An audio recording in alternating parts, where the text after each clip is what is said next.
Recording in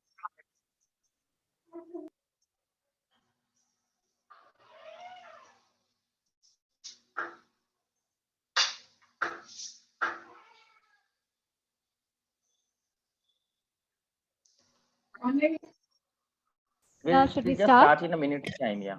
Or we can start in a minute's time. I think that session has just got over. So people are just joining in, yeah. Sure.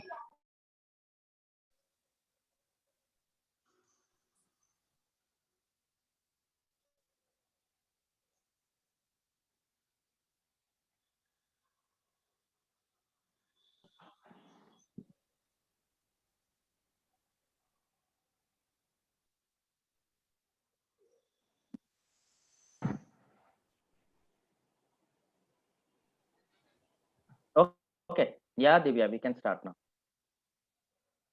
Hello and a warm welcome everyone to the presentation by HDFC Bank at ICICI Securities Virtual ESG Conference. To avoid disturbance, all the participant lines have been muted. If your line is on mute for some reason, please mute yourself. After the presentation, we'll open the floor for Q&A. Anybody who wishes to ask question may raise hands using the raise hand icon at the bottom of your screen. Please note that this session is being recorded, and by staying logged in, you consent to the recording of this session. Please note the scope of this session is limited to ESG, and we would request all the participants to restrict the discussion to the said agenda. Now, I'd like to invite my colleague Kunal Shah to introduce the representatives from HDFC Bank. Welcome, and over to you, Kunal. Thank you, Divya.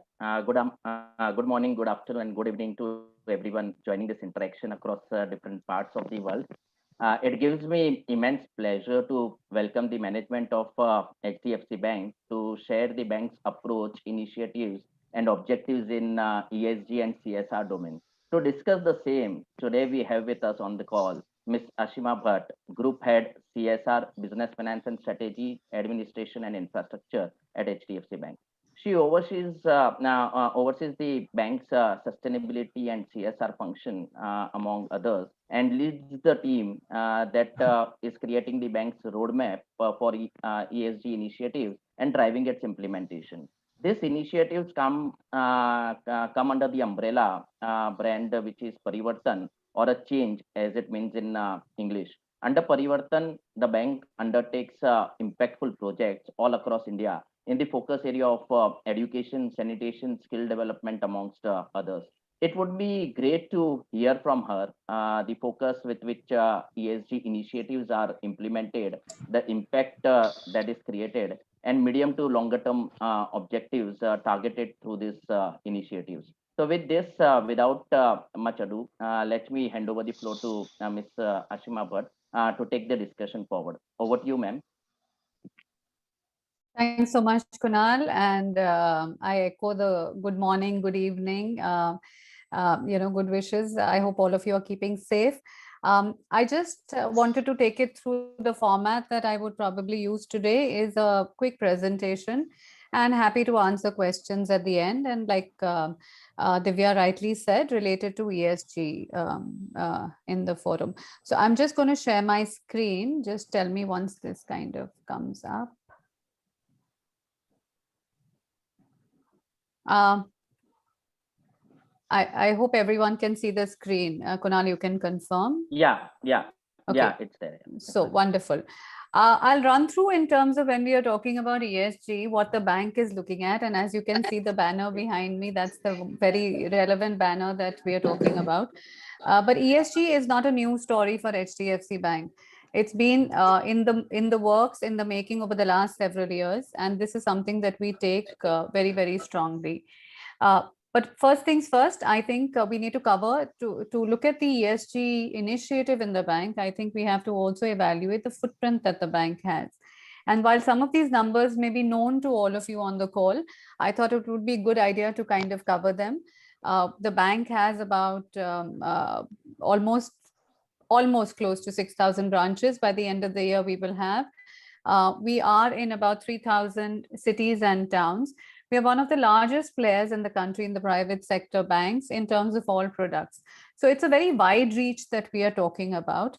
I think the pertinent thing to point out here is that 50% of our branches are in semi-urban and rural markets. So that kind of makes it all the more imperative that when we work on the ESG objectives that we are talking about working in the grassroots levels as well. What do we talk about? I've left it very simple. When we are talking about ESG, firstly, it's one of those nomenclatures which have come up very recently. Even when we started talking about it internal to the organization some years ago, it was one of those things that somebody else did. It is not something that, what was ESG? So the aim for us across employees is to demystify what is ESG. That's very, very important for us. We'll simplify it. When you talk about ESG, what exactly are you talking about? You're not just talking about planting trees and, greening the environment. There's so much more depth to the ESG subject, and we want to simplify and demystify that for all our employees. And when we talk about it, we are talking about adopting and imbibing it through the bank. In fact, the lookout is that we will make it a way of life across anything that the bank does. Our current ESG strategy obviously is focused on climate change, community, employment practices, customers, responsible financing. So this is something that I'm going to be covering over the next few slides. But first things first, in terms of the rating that we have, internationally, we are recognized in terms of the ESG. We have been recognized and we are rated on ESG. MSCI gives us a AA rating. DJSI has 56. These are some of the external recognitions that we have on the ESG objectives and the framework. These are all available in the public domain. So this is why we are covering it here. Now, when we talk about ESG, one of the common principles, one of the most important principles of ESG is that this has to have, the ESG principles have to be covered at the tone at the top, which means that it is at a board level oversight that needs to be there in terms of the ESG principles. That's how we are structured. There is a board governed action committee, which is the CSR and ESG committee of the board, and they are the ones who oversee all the objectives and the responsibilities that we've undertaken. This has under this is all the committees, which is the environment committee, the social and the governance committee, and the product responsibility committee. These are very clearly set out committees that we have.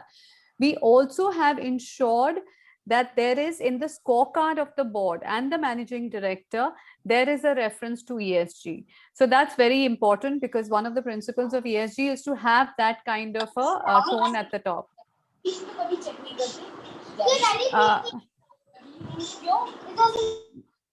Okay, in terms of, let's cover the objectives that we are talking about. I'll cover the S part of ESG first. When we are talking about the social objectives, which is what, like Kunal rightly said, this is under the umbrella of Parivartan. Parivartan means change. When we are talking about the social objectives, we started off, this is the CSR umbrella of the bank. We talked about how we can change the environment, the grassroots, the regions in which we work. So we talked about this is all under the umbrella of Parivartan. This encompasses the social part of the ESG program. We kept it simple. In the bank, we've kept it very, very simple. We have 5 broad pillars, what we talk about. Some of these you can see at the bottom, which is rural development, promotion of education, skill development, hygiene, and so on. So these are the objectives that we've kind of looked at when we talk about it. We are talking about financial inclusion. We are talking about skill development. These are the social objectives as part of the Parivartan program. Now, when we talk about social objectives, the bank has leveraged on technology. I think this is the backbone of everything that the bank has been doing. We are talking about if we have to have scale and we have to have reach, we have a very strong digital backbone to make these interventions available at the grassroots level. So the ones that I mentioned, the 5 pillars that I've mentioned previously, they are all backed by very strong digital footprint, which is done with, we also have, like, we deal with the common service centers. These are all linked digitally. So we have tracking of the interventions that we would cover. Just a quick summary in terms of what we have done when we are talking about social objectives. We've impacted 85 million lives through the various initiatives that we've done. These are again figures in the public domain as of March FY21. These are some of the numbers we've done on rural development. It would be pertinent to point out, in rural development, when we are talking about scale. We are talking about water conservation, solar lighting. When we talk about promotion of education, we are not talking about a few schools. We work in over 2,000 schools where we have done interventions. When we talk about healthcare and hygiene, in fact, the bank has committed over the last 2 years, we've committed, publicly committed, and we are working towards almost 220 crores for COVID relief. This is direct frontline relief, partially, which was contribution done last year to the Prime Minister's fund. But the larger part of it has been on interventions that we are doing in the healthcare sector across the board and across the country. So this is some of the key figures that we would do. We are very strong on skill training, livelihood development as well. But when we talk about the external world, I think the important part is to create a conducive, creative, a conducive environment for our employees themselves. We spend a lot of time, effort in training and empowering our employees. We have some interventions which is also covered in diversity, in inclusion, in well-being, etc. And various employee engagement platforms like Vibes, Voice, etc. And these have very strong participation across our 120,000 odd workforce that we have currently in the bank. Some of the commitments that come along with ESG are what we are showcasing here. Our current gender diversity ratio is 21%, and we have committed to be at 25%. Now, the earlier slide that I mentioned, the interventions that we are doing are focused towards this. This is not a target that we are going to, it's just up in the air. These are the targets that we'll be aiming for. And it has been backed by various programs that have been launched.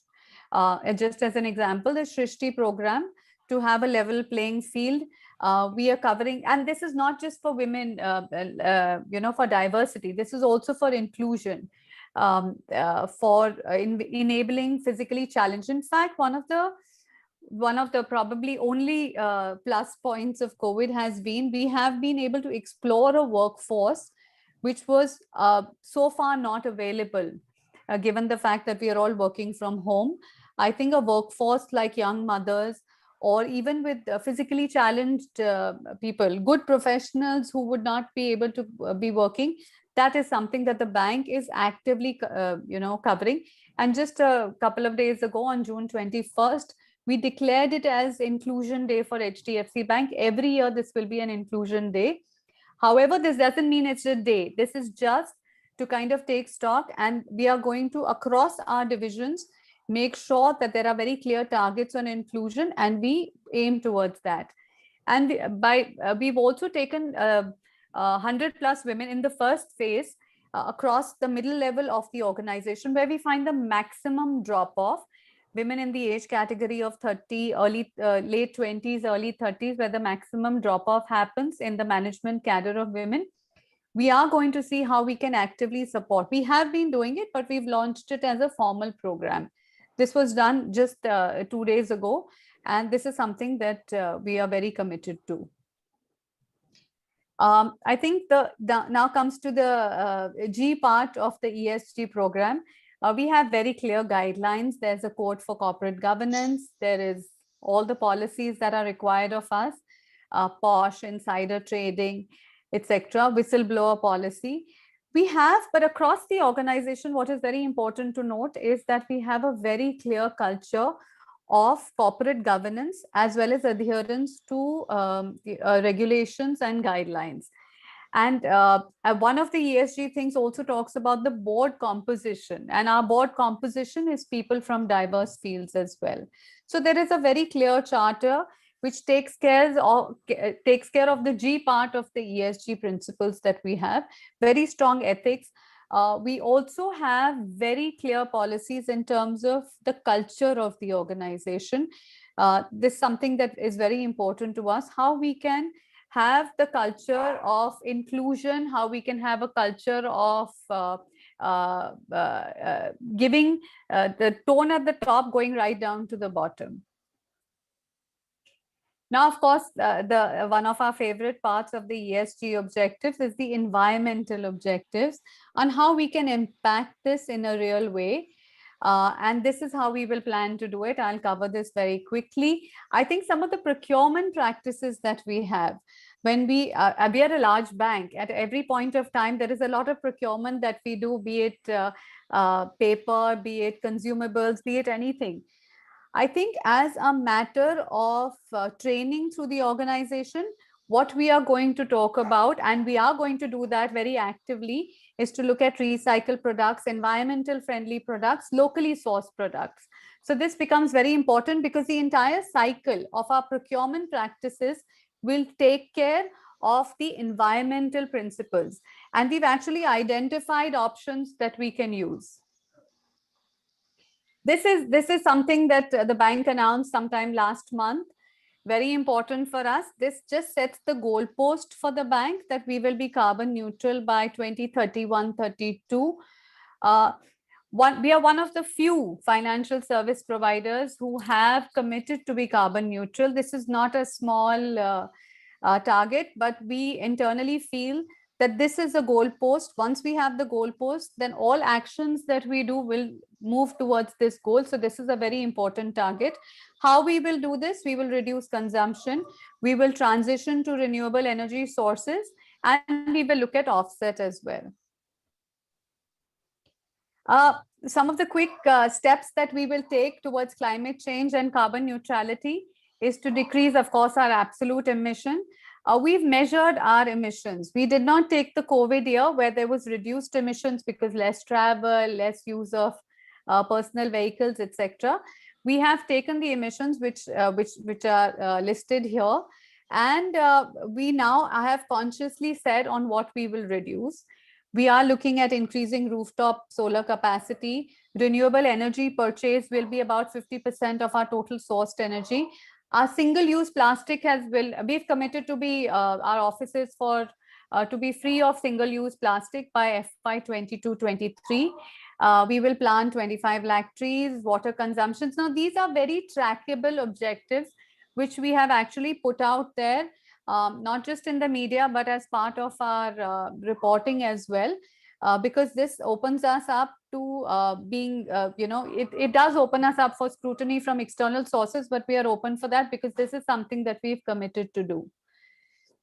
Now, how I think some of the other areas that we are talking about, we are going to be reducing emissions, how we will do that. The base year, the important point to note here is the base year we've taken is FY19 for reasons I think which are right, because it would be wrong for us to take the last year of COVID as the benchmark and say that, look at our reduction from there. So we've taken the base year. And some of the other objectives that we have covered here, we have very clearly stated objectives to cut emissions as well, and a reduction that we have shown over the last few years. There has been, as you can see on the screen, has been a conscious effort in reducing absolute emissions, and this is going to be continuing over the next few years as well. Now, when we are talking about energy management, which is a very large part of the, the environmental objective, we are going to be looking at solar energy, renewable sources of energy. We are consciously looking at that. Our offices as a bank, we have offices which we construct as well. Those offices, we are going for a gold certification. That means there is a lot of effort that we will undertake at the building stage itself, such that those buildings, office buildings, and these are not small buildings, these are in some cases about 500,000 square feet. સુના એટલે જ કરો તારા આવ્યો ને બધું શું થયું ભાઈ એટલે okay May I request everyone to be on mute, please? હા Divya, can you listen? Okay okay થઈ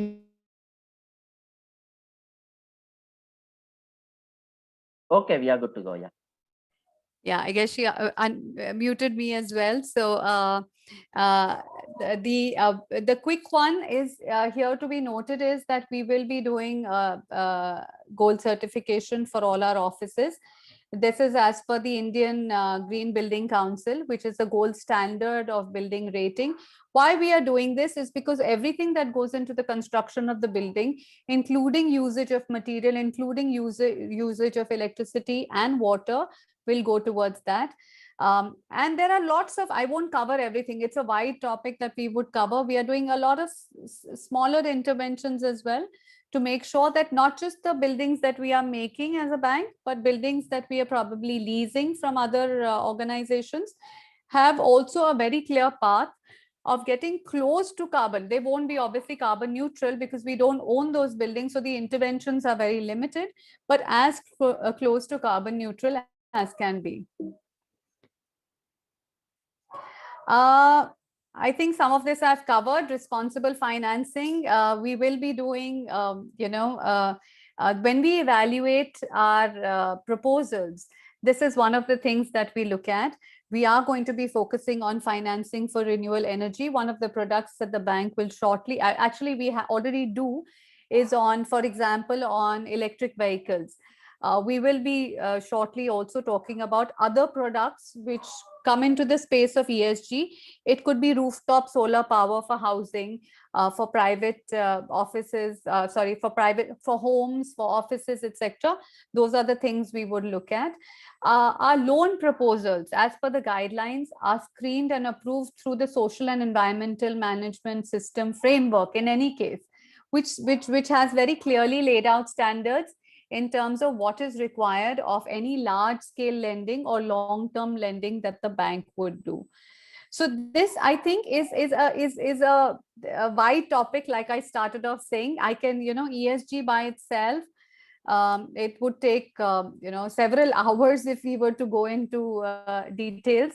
I have tried to cover a snapshot of what we would do. So just very quickly, the highlights of what we are looking at. In environment, I've covered that. We will be carbon neutral. I think once you commit to be carbon neutral, all your steps, all the baby steps that you take towards that goal, short term, medium term, long term, get clearly defined because you have a goal that we will look at. In FY 2021, we had an absolute 23% reduction, but that I'm not looking at in so much detail because that was a year where, like I said, in scope 1 emission and scope 2, it was logical that it would come down. Air travel was low, car usage was low. So that's something that's there, but that is a reality. It has come down. We will, like we have financed renewable energy, we will continue to augment that. We have planted 1.6 million trees, but like I said before, our target is 25 lakh trees that we will plant in the future as well. That's something that we committed to do on our 25th anniversary, that over the next 3 years, we will have that done. 2 objectives are met there very importantly. One, of course, is the greening of the environment. The second is also providing livelihood to people where we are looking at this forestation. There are a lot of tribal populations, so it meets multiple objectives. So it's not just a question of planting trees and walking away. It's about providing the entire ecosystem. On the social side, like I've covered, we have our HRDP, which is the Holistic Rural Development Program. When we are talking about HRDP, this is when we walk into a village, we look at a full-fledged intervention. It could be solar, it could be water, it could be health, it could be school. And these are the villages that we would adopt. And we've done almost about 2,000 villages where we've done full-scale revamp of the requirements in those villages. I have covered on diversity. This is one program which is very close to our heart, which you can see here, the training the teacher. It's called the Teach the Teacher program, because we realized that when we were working on school interventions, there is a very large population where the teachers needed to be reskilled. And this year, last year, of course, more reskilling was required because they needed to be trained in digital ways of teaching. So we worked on that very, very extensively. We've got employee engagement. I think one of the very important things that we look at is employee engagement. We've got, across about 44,000. This should be closer to 100%, where we want every employee to be involved in the social objectives. I think governance I've covered. This is pretty much the scope of what the bank does on ESG. So I'd be happy to answer any questions. Otherwise, I think I've covered. If I have my colleague Nusrat, who heads CSR and ESG in the bank. So between the two of us, we can answer any questions if there are. Thank you. Thank you, Ashima. Now we'll open the floor for Q&A. Till the question queue assembles, I would request Kunal to ask a few questions. Yeah, thanks.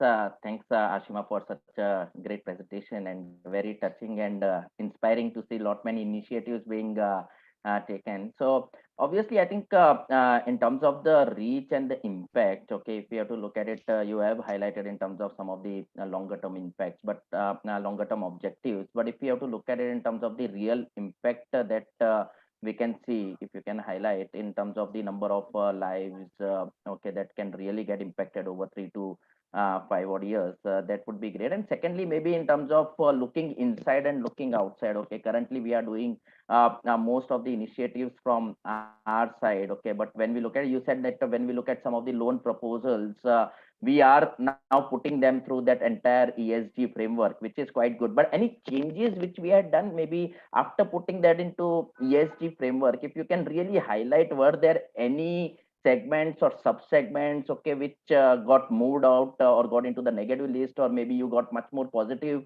getting into that? If you can highlight that as well, it would be great. Yeah. Okay, so thanks, Kunal. I think 2 questions that you've asked. The reason I brought up this slide again, because this talks about the millions of lives that we've impacted. 85 million is not a small number. This we are looking at increasing at a rapid pace, at least 20% year on year. So you can just kind of over the next 3-4 years, this is an actual target.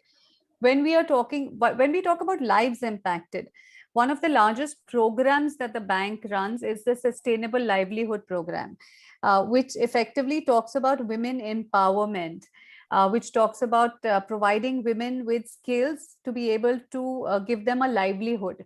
And this we do in the grassroots and the village level. So those are the lives we impact. So when we do that for a woman, we've realized that the entire family develops. So the lives impacted would be the family as well, which kind of, comes up the poverty line, or they have a sustainable method of sustainable livelihood. This is a program that's very close to our heart. So the lives impacted would cover that as well. The lives impacted would cover the school children, that we are continuing to do that. So if you see here, when we are talking about the number of schools, and I think I mentioned that earlier, we've done almost about 1,800 schools. We're looking at in the next 2 years, in the next 18 months, we've got a short speed breaker because of COVID. But we are looking at 2,500 schools coming up, where we will do full-scale interventions. When we are talking about, teaching the teachers, we've impacted like almost 22 lakh teachers. So these are not small numbers we are talking about. So, and these numbers will exponentially go over the next 3-4 years. So I hope I've answered what you asked for. So the numbers that I put out here are numbers today, but the growth path, the growth trajectory that we have, at least 10 to 15%. Some of these interventions, I must confess, Kunal, are at the ground level. So our limitations will be related to how things open up post-COVID. So obviously the numbers that we're looking at, but like I said, it's a speed breaker. It's not a full stop. It may not take 18 months. It may take 2 years, but this will happen. I think on the second questions that you talked about the SEMS framework, I don't think that anything got taken away, but it made our evaluation very clear in our mind. Of course, the usual things we never looked at, industries employing child labor or pollutants, etc., that we were not looking at to begin with. But now the lens has become far clearer. So in fact, most of our evaluation becomes that much easier. There is some bit of work that's still happening in terms of making that framework more robust. But once we follow that, and I think it's for loans over 10 crores and for the term loans that we would look at. But to my mind, I don't think anything has got thrown out of the basket. But in any case, we were not lending to industries like the ones I mentioned, employing child labor. Now it's more formal. The framework is more formal. That's the only difference.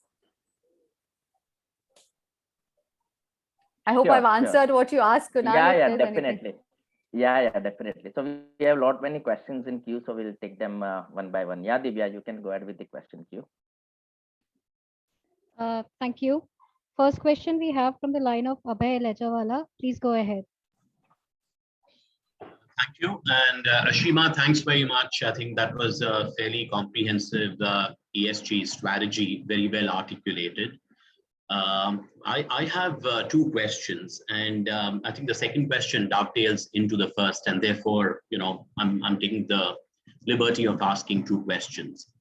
My first question is on these outages at the data center, which have impacted your digital services. Now, for a systemically important bank, these repeated instances of outages and the regulator coming in and recognizing it, putting a penalty over here, do create some sort of social issue, and this is something that we look at very closely at vendors. And a second question I have is on cyber security. So I didn't hear you say anything on cyber security, and the reason why I ask on cyber security is because we at Avendus ESG have identified cybersecurity as a core and material ESG issue for India. And what I wanted to understand from you was, does HDFC Bank have a formal cybersecurity policy? If there is one, who is responsible for it? Is it the Chief Technology Officer? Is it the Chief Risk Officer? Or is there a board level person who looks after cybersecurity? So I had these two questions. Thank you so much. Thanks, Abhay. Okay, let me cover the second question first. Yes, we do have a very clear and comprehensive cybersecurity policy. The reason, like I said earlier, ESG, I can go on. 1 hour won't be enough for me to cover the topics. Our MSCI rating that you saw, we've got one of the top ratings in financial, and that was on the backbone of our cybersecurity evaluation. So we have an excellent cybersecurity policy. It's handled by we have a senior person in charge of cybersecurity who reports directly to the managing director. So that should answer where the reporting is, and also give you a sense of the importance of cybersecurity in the bank. That said, I think in terms of awareness of cybersecurity, the bank recently conducted a very large program. I don't know if you would have seen that, about Muh Band Rakhna. When you wear a mask, the tagline was Muh Band Rakhna, which was actually evident from the in the past 1 year. A lot of phishing calls, a lot of wrong calls, etc. The bank was actively doing that. So that, I think, should answer your second question. On the first question, I would rather not, because the managing director has gone out and given a clear, explanation of the outages that we faced, whether they were because of us or an external source. I would not like to comment on that. So I'm going to go by what Divya said. We will just stick to the ESG questions. Abhay. No, but this is a core ESG question, right? Because it impacts the social lens. But I guess we will await further information in that case. But I think Shashi's gone out into the media Yeah, and he has yeah. covered that in greater detail. If Sure. you like, Ajit can have that sent to you because he covers that very comprehensively. We are not shying away from the fact that there is regulator scrutiny. When you are Yes. large and you are a mover and a shaker, that scrutiny is part and parcel of who you are. And we welcome that, and we've kind of accepted, taken it in our stride. We've taken huge amount of steps to make sure that such situations don't arise. I can't say the best of businesses have outages. I can name the outages that happened last week with the best of organizations, even internationally. But that's something that we've taken conscious steps for. But like I said, Shashi's covered it in detail. Sure, We'll send sure. that out to you, Abhay. Lovely. Thanks. No, we look forward to that, and hopefully that should. So MSCI also has recognized that issue as a moderate controversy. So I guess the solutions should probably help them also give more clarity on that, and maybe you all can move to becoming an even better ranked bank. I know that you all have an AA rating, but you could probably become even better ranked. So Yeah, I all the hope best so, on Abhay. that, and we look forward to those, to that controversy being eliminated once and for all. Absolutely, absolutely. I think we're looking at a better, but I must point out that we are among the best ranked. The AA rating is something that we are among the best ranked internationally as well. So yes, there's always a better level to aspire for. Yes, thank you. Thanks, Abhay. Thank you, Abhay. Next question is from the line of Juan Salazar. Please go ahead.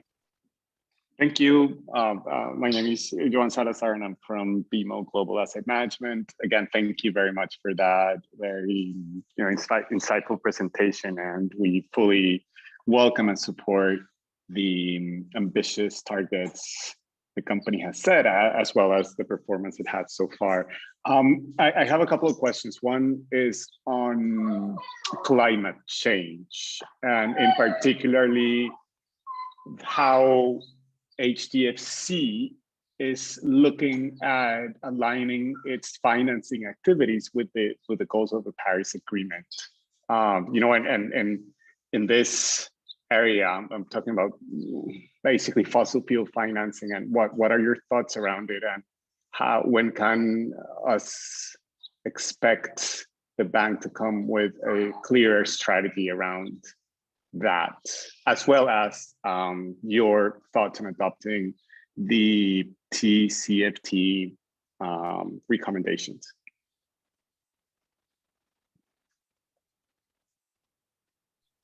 Sorry, I just had a second to unmute myself. I think the first part of the question kind of, we've over the years realized that fossil fuel is a very, very small percentage of our loan portfolio as well. We've recognized that. I won't say it's zero, but it's in lower single digits. And we will come up with this. I think it's a little early stage for us to say whether we are going to formally not look at that industry.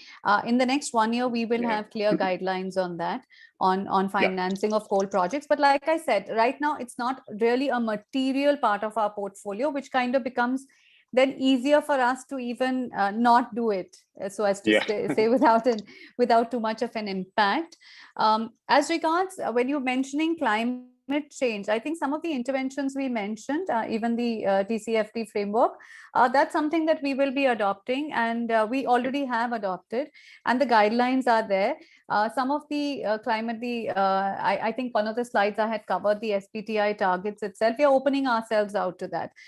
When we say carbon neutrality, and climate change becomes a very relevant part of that. So I think over the next 6 months, not even 1 year, each of our goals will become more and more clearly defined. So as we do that, as we incrementally do that, we will be willing to put that out either in the media or to our investors, so they're absolutely aware, and we open ourselves to the scrutiny that whether we are standing up to some of the ambitions that we've placed on the table. So no, that's great to hear, and we look forward to learning more about how you improve the strategy going forward. And if I Absolutely. may, I have another question, and that is about Sure. you mentioned that there are ESG components, if you will, within the scoreboard of the MD and executive directors. Could you just, if possible, provide a bit more color on what those components are and how they impact the scoreboard? So this we've added that to the see the board and the managing director have a scorecard, while the percentages this time we've kept at lower single digits incrementally as we go along. As the strategy gets firmer, more and more weightage will be given to the managing director and the board scorecard. The first starting step, I must confess, that we've made right now by having a formal committee in the last 6 months. The committee of the board, which is something I think we are among the first organizations to recognize that there will be a board level oversight on ESG. So there is a CSR and ESG committee, which was our first step in empowering and kind of making, at least at the board level, the skin in the game from the board side on ESG principles. So how they will be scored, what are the milestones that will be covered is something that we are defining over 6 months. Okay. The first leg is out, that we've kind of made them aware. They're responsible. In the managing director's scorecard, we have scorecards for all of us, including the managing director. There is a percentage weightage on achievability of ESG objectives, which will be in this year. So like some of the objectives are here, the short term, the 2024, the numbers that you saw. So there will be marks given to the managing director for our achievement on those scorecards. Okay, that's great. Thanks a lot. That was very helpful. Thank you. Thank you. Thank you, John. Next question is from the line of Preeti Jadhav. Preeti, please go ahead. Hi, Ashima. It was a very good presentation. Thank you very much. I'm from Kotak Mahindra Asset Management. So I have a few questions. I had a few questions, and Abhay and Johan actually covered most of them. So I had a question about the controversy also, but Abhay covered it. So thank you, Abhay, and Johan too. One question I want to ask is with regards to your in financing environmental impact with regards to the commercial loans. So are there any loans that you saw in your EMS portal that you see? Have you removed out in terms of, say, we'll not loan not for fossil fuel, but if you want to put a solar panel on, etc.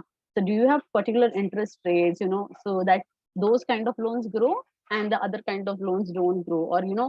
Or, like, we know that fossil fuel and coal will not just vanish right now. It will vanish over the period of time. So do you have something like that particular in mind? I think, Preeti, excellent question, because yes, we do. For encouraging, for example, like I mentioned, electric vehicles.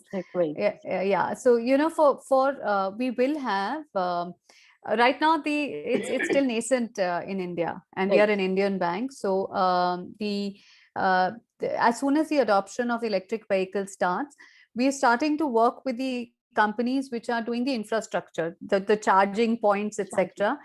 We are starting to work with that, whether it's in our premises or outside, but there will be a differential pricing. I don't want to commit a percentage, but definitely there is a differential pricing if you are going to go for an electric vehicle.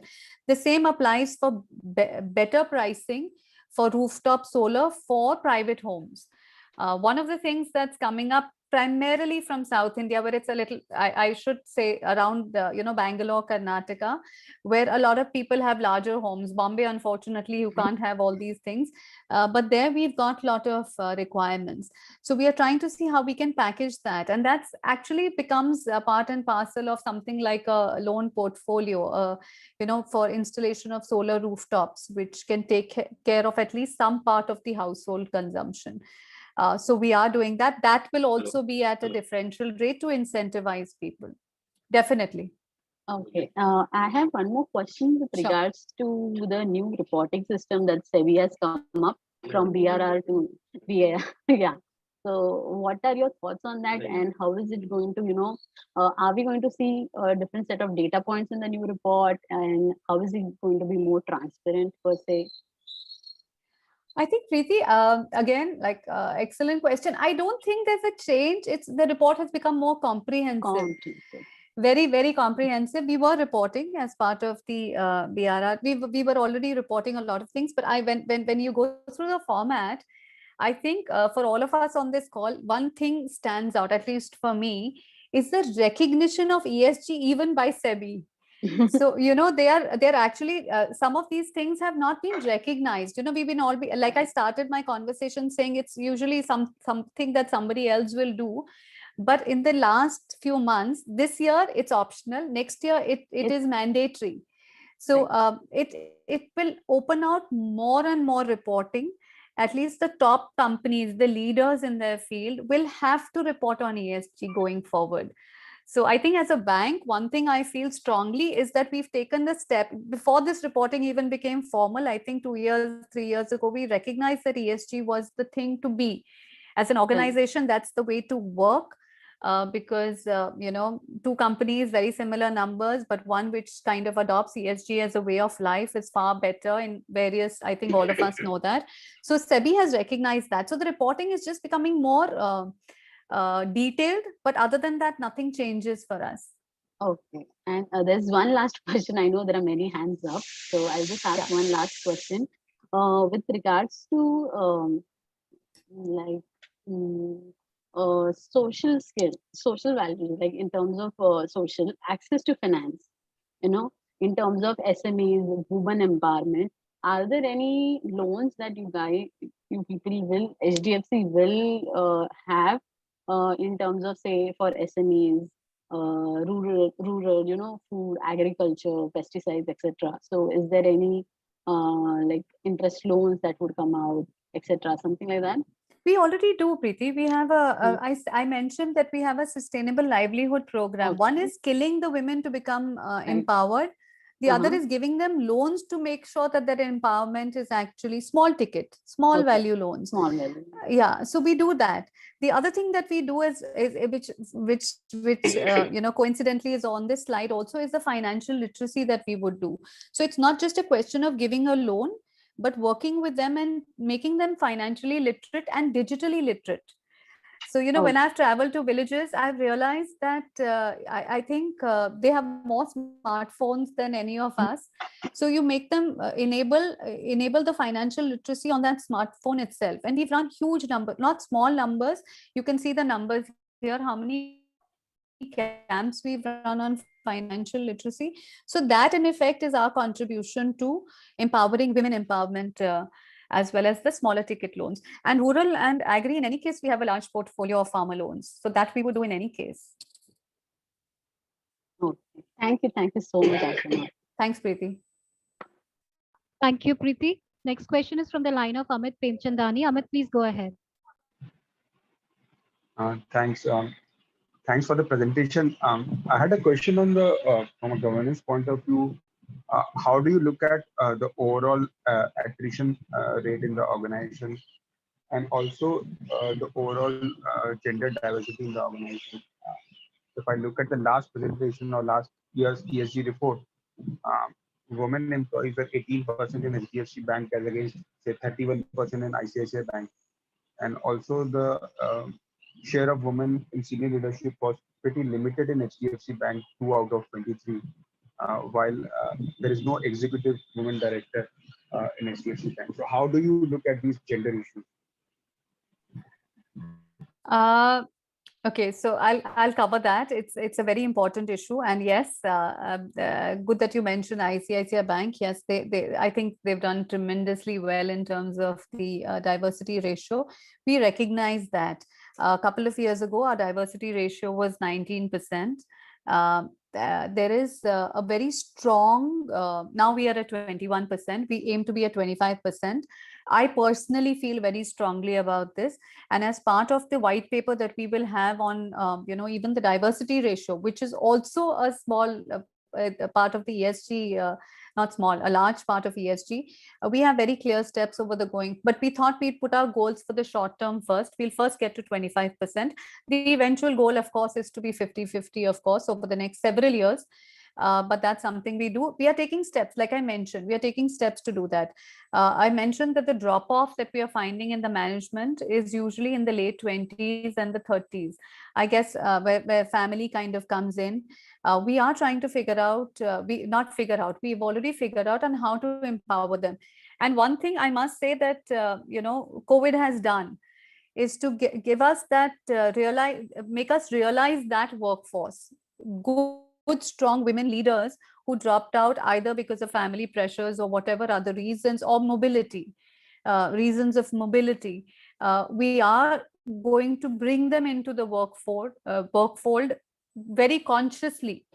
So our funnel, our recruitment funnel will also take that into account. Then as they go up the ladder, to make sure that they are taken care of. So like I said 2 days ago, the Inclusion Day, this is a very important objective for us. And there are very concrete steps that we have identified. So this is not a target that's up in the air. This will be something that will be achieved for sure. But not just about diversity. I think very important for me to mention inclusion in terms of, people with disabilities, anything else, inclusive culture is what the bank already has, but we are aiming to make it far more robust. Did I cover your question, or did I miss some part of your question? One part of the question was lack of any executive director who is a woman.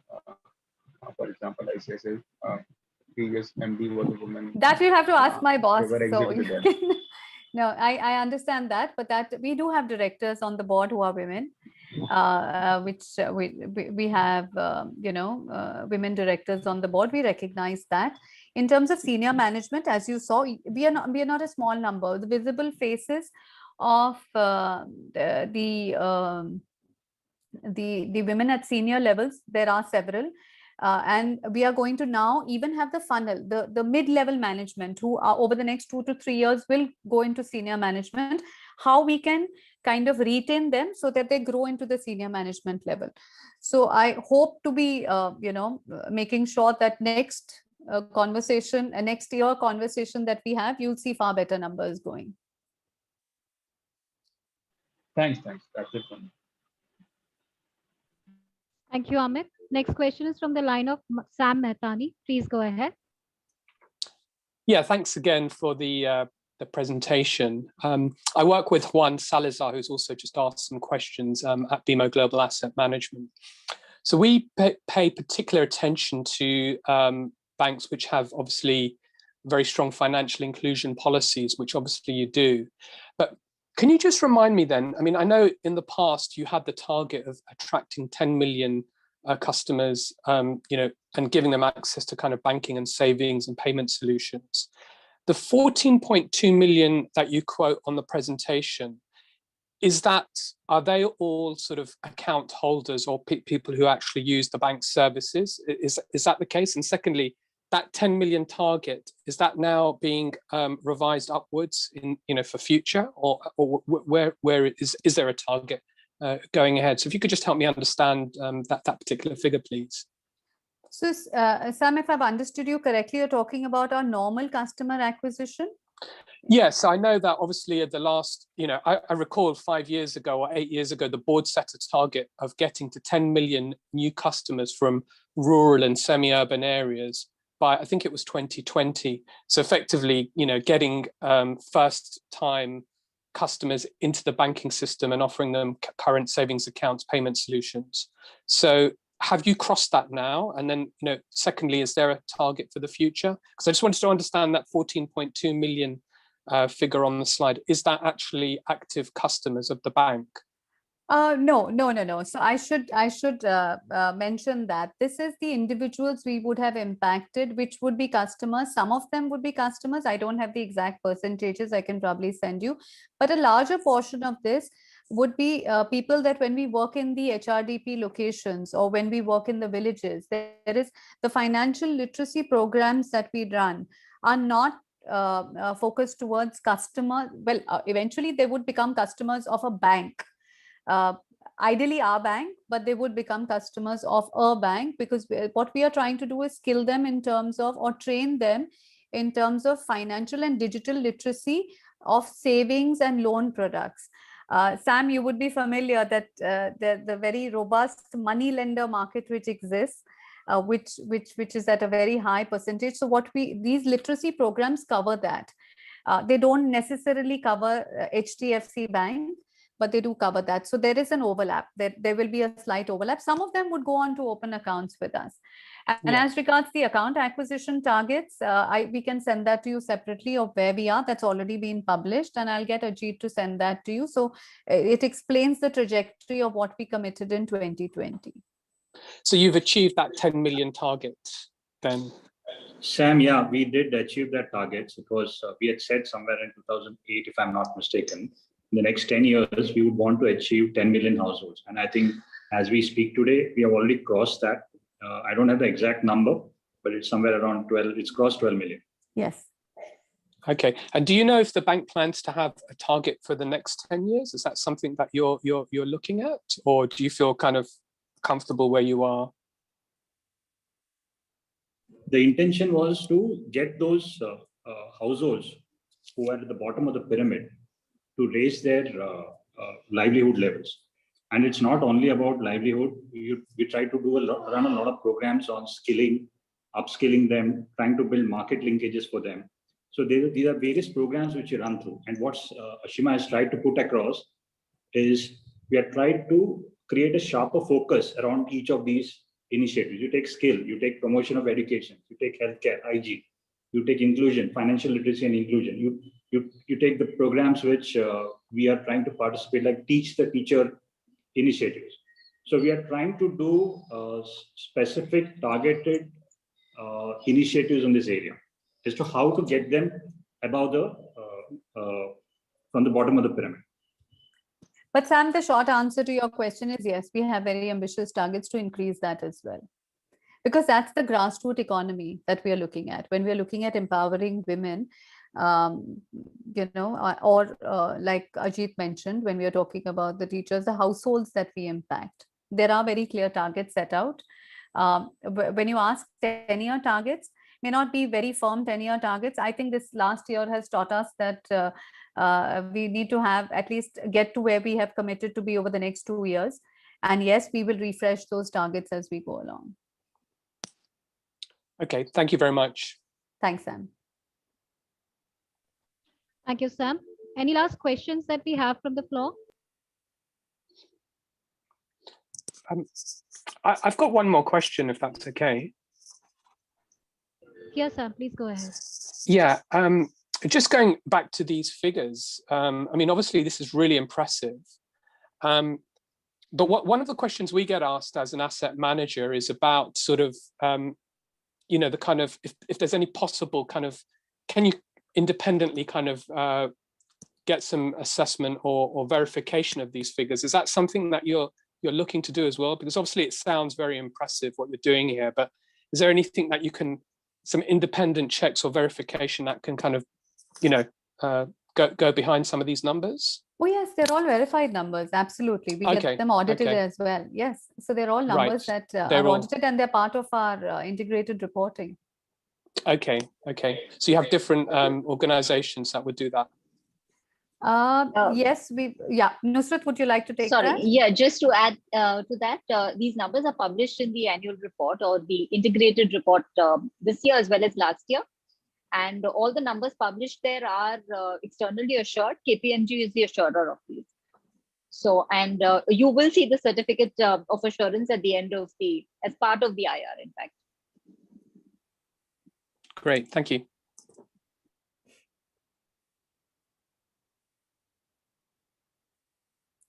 Thank you, Sam. Now I would like to hand over the call to Kunal for vote of thanks. Yeah, thanks, everyone. Yeah, thanks a lot, Ashima, Nusrat, and Ajit as well for such an extensive and comprehensive presentation. And all the best for all the initiatives. And thanks all the participants for joining on the call. It was a great way to either start the day with such a great presentation or maybe end the day in India as well. Yeah, thanks a lot, everyone.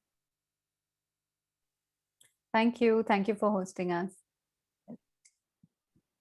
Thank you.